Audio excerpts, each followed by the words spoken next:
This is what a modern cockpit looks like. And it's an unbelievable number of gauges and things to look at. And the thing is, our visual systems are very sophisticated in certain ways. But what they're good at is detecting motion and edges and blobs. What they're bad at is looking at high-dimensional information. So what you have to do if you're a pilot is look at each one of these individually. You can only attend to one thing at a time.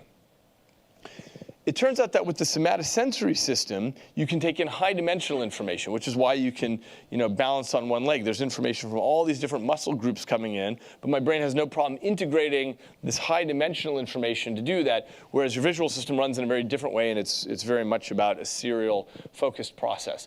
And so the idea is we're living in a world of big data now, and is there a way to, instead of just having access to big data, to experience it directly? So this is one of the places we're going with that. Our goal is to do this with factories as well. Instead of staring at monitors, just imagine feeling the state of the factory and this high-dimensional system. And I'm not talking about alerts. Alerts are easy. You don't need something like this. But I'm talking about feeling how the whole system is going and where it needs, where the pattern is moving in this high-dimensional space. And,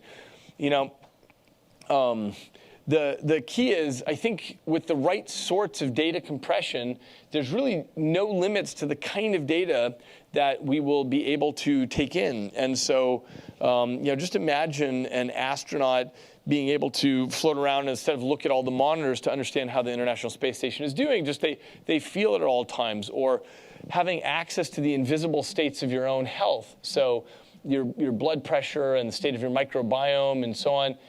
All these things that are invisible to us, imagine having them made explicit so you're feeling that.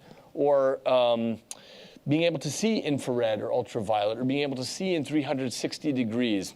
So essentially, there's no end to the possibilities on the horizon here. And I think the key is, as we move into the future, we're going to increasingly be able to choose our own peripheral devices. So, we don't have to wait for Mother Nature's sensory gifts on her time scales, eyes and ears and nose and fingertips and so on. We don't have to wait around for that anymore, because that takes several million or hundreds of millions of years for each new iteration.